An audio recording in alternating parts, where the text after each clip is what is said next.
Lucius Varro was a proud centurion, a man of great stature and unwavering resolve. He was known throughout the legions for his strength and leadership. He served Rome with honor, dedicating his life to the empire. His loyalty was unwavering and his men respected him deeply. But fate had a cruel twist in store for Lucius. The skies darkened over Rome and whispers of betrayal began to spread. Betrayed by a rival who coveted his position, Lucius found himself stripped of his rank and honor. The betrayal cut deep, leaving him in chains. Falsely accused of treason, he was condemned to the gladiatorial pits, a place where only the condemned fought for their lives. This was a fate worse than death for a soldier of his caliber. The darkness of his cell mirrored the despair in his heart. Lucius was to become a plaything for the masses, paraded in the arena for their entertainment. The roars of the crowd were deafening. The news of his fall sent shockwaves through the legions. Soldiers who once looked up to him were left in disbelief. Lucius was renowned for his bravery and skill on the battlefield. He had fought in countless battles, always emerging victorious. His victories were numerous, and his name was synonymous with Roman strength and valor. Yet now all of that seemed like a distant memory. Now he was stripped of his dignity, cast aside like a broken sword. The weight of his disgrace was almost unbearable. The Colosseum, once a symbol of Roman might and glory, became his prison. Its walls echoed with the cries of the fallen. Yet within the depths of his despair, his heart burned with a thirst for vengeance.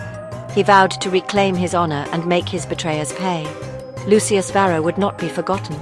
He would rise again, reclaim his honor, and restore his name to its former glory. The Ludus Magnus was a gladiatorial school. It was a place of blood and sweat. Here, Lucius was to be remade.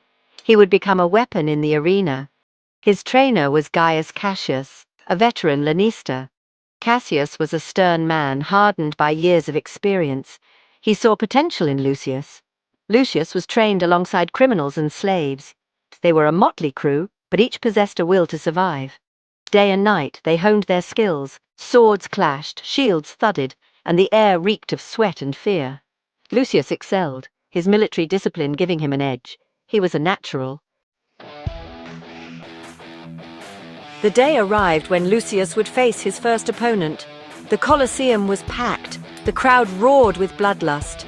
His opponent was Draco, a towering barbarian from the north. Draco was a fearsome sight. He wielded a massive battle axe. His eyes burned with savage fury. The battle began. Draco attacked with brute force. Lucius dodged and weaved, his sword flashing. The crowd went wild, their cheers echoing through the arena. Lucius fought with skill and precision, but Draco was relentless. The barbarian was a whirlwind of muscle and steel.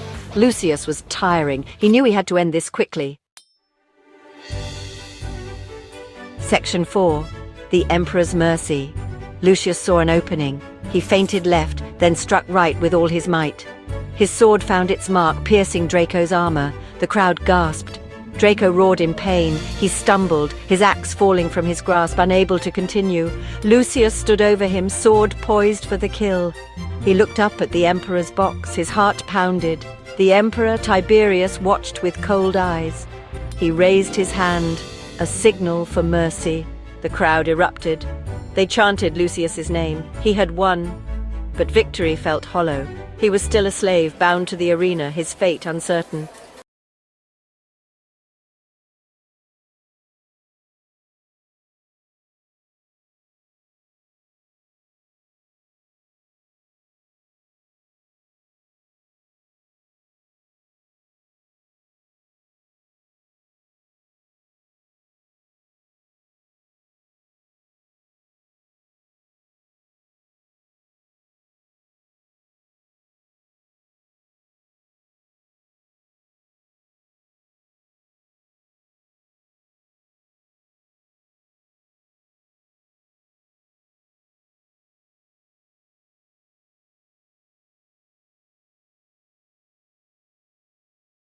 He could refuse the offer and accept his fate.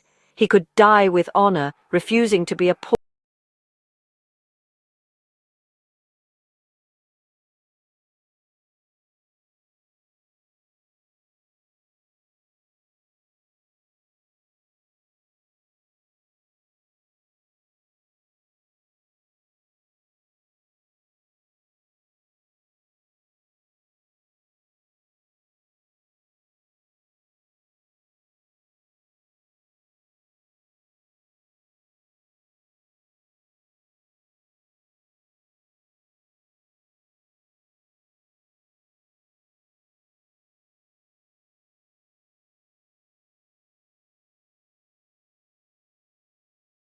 Rule.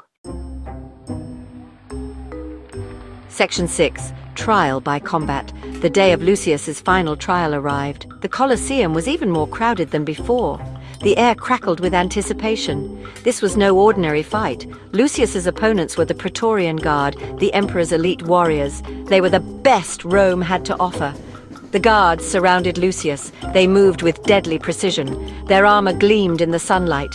Lucius was outnumbered but not outmatched. He had trained for this. He would not fall easily. He fought like a man possessed, his sword a blur of steel. The guards fell one by one, their blood staining the sand. Section 7. Redemption. The crowd watched in stunned silence, their breaths held as if the very air was charged with anticipation. They had never witnessed such skill, such raw, unbridled power and precision. Each movement was a testament to years of training and survival. Lucius was a whirlwind of death, a force of nature that seemed unstoppable. His every strike was calculated, his every defense impenetrable. He was an unstoppable force, cutting through his opponents with a grace that belied the brutality of his actions. Finally, only one guard remained, a formidable opponent who had seen countless battles. He was the captain, a seasoned veteran whose reputation was known throughout the empire. He charged at Lucius, his eyes filled with rage and determination. Lucius stood his ground, unwavering and resolute. He parried the captain's blow with a swift, practiced motion. In a heartbeat, he disarmed him, leaving the captain defenseless. He held his sword to the captain's throat. The crowd erupted in a deafening roar. They chanted Lucius's name, their voices a thunderous wave of approval. He had done it. He had won his freedom. He lowered his sword, the weight of his past battles lifting from his shoulders. He had no desire to kill a defeated foe, for he knew the true cost of life and death in the arena. He looked up at the Emperor's box, his eyes meeting those of Tiberius. Tiberius nodded, a flicker of respect in his eyes, acknowledging the gladiator's prowess and honor. Lucius turned and walked away from the arena, each step a stride towards a new beginning. He was finally free. He was Lucius Varro, a soldier of Rome, a man who had reclaimed his destiny. He would rebuild his life piece by piece and find the peace that had eluded him for so long. He was a gladiator no more, but a man who had found redemption.